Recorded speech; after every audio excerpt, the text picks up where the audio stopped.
Well, leave it to a horse race to make you feel like a complete moron. Man, oh man, I love this game, but it doesn't take a whole lot to make you look stupid, make you feel stupid.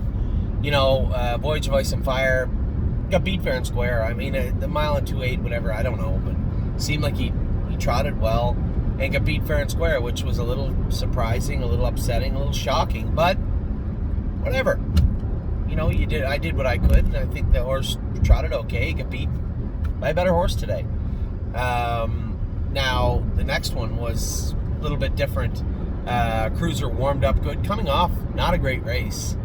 And, you know, to end up driving him the way I drove him was fairly asinine, to be honest. I looked at the program beforehand. He looked like he was tons the best. You know, I know you're at a fair and things like this can happen sometimes, but you should know that going in. It just never dawned on me that Jason Thompson would park me with that horse that he had. Just didn't. Which, again, goes back to the lack of planning I had for that particular event. Doesn't matter whether it's a $5,000 fair race or a $50,000 stake race. You have to know what you're doing and where you're at.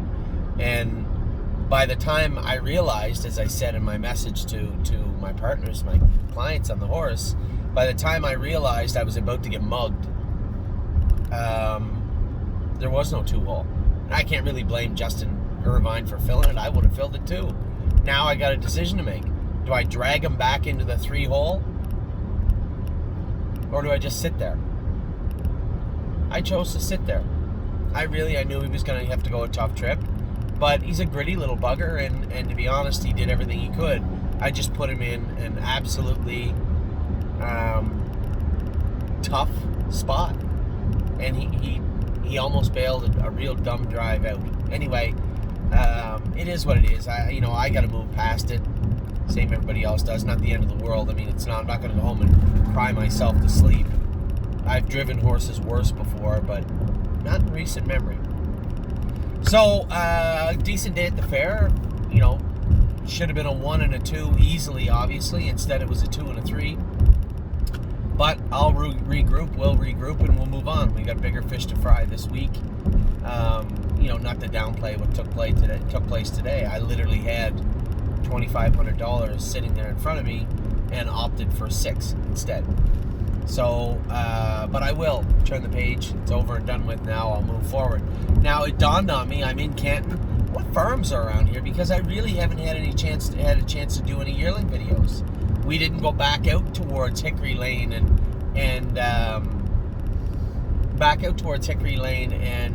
Steiner Stock Farm. I have to, one way or another. Either we got to race in a fair out that way, or I got to drive out that way. But I really should get out there. But what do I have today? I got the whole afternoon off. Got nothing to do tonight. I looked around and it dawned on me that Mervyn Raber Farms, where we got Isa 10 last year, where I originally got Lawmaker, and I believe we bought other horses from Mervyn also, if I'm not mistaken. His farm's about 40 minutes from here. So I picked up the phone, I called him and asked him if I could come out and view the babies today. He said, of course. So I'm on my way. I'm going to lick my wounds as I go, but I'm on my way to Mervyn Raber's farm in Baltic, Ohio. So I'm going to have some videos for you guys tonight, from Ohio. I said I do have some videos. I guess I'll load them. From Winback. There were some horses I liked at Winback. I just didn't want to get ahead of myself. Focusing on the Ohio sale coming up. Actually, in the back of my mind, I'm focusing on the Illinois sale that is Saturday and Monday. Are there any horses we're going to pick up? Historically, over the last 2 years, it's been an incredibly tough place to buy horses, right? It's been an expensive place, so we haven't got many horses from Illinois at all over the last 2 years. So we'll see if we can change that trend over Saturday and Monday. We're not looking to load up, maybe buy a couple of horses. Again, I'd like to sell them out quickly. We do have a number of Illinois clients that have already messaged me, said, hey Anthony, I heard that you're going to the sale. Well, I'll be honest, I can't personally go to the sale. I can, but it was going to be 2 connecting flights, and it was going to be tight to the races at Northfield getting back.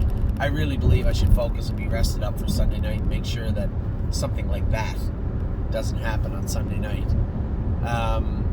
So I'm going to forego going out to Illinois, but I am going to make sure that one of our stable operatives are there for the sale. I haven't really dug in deep yet. I said I would yesterday, but I haven't yet to the sale on Monday.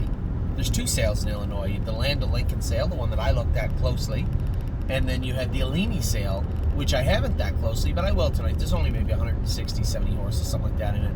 So I'll look at that one tonight. But first and foremost, I was close to Marvin Raber country, so I decided I was going to take a run out and take a look at some babies. So when I finish this video, the next time you'll hear from me will be this evening from videos from Marvin Raber's farm.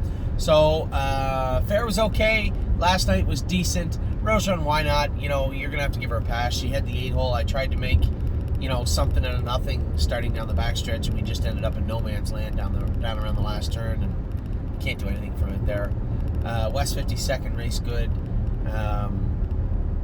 West 52nd race good, and then the other filly, I shouldn't have put her in to go. That's my fault. So and Sue, her mouth just was cut up from being rowdy before, not with us, but before we had bought her. I knew it was like that. I thought she'd be okay. You could see going to the gate that she didn't really want. She didn't really want to participate last night. To be honest, I guess I don't blame her. So we'll get that cleaned up and get her back in probably about 10 days from now. So off to the farm. I will talk to you all very, very soon. For my partners with Confederate Cruiser, my apologies. That was a brain fart, to say the very least.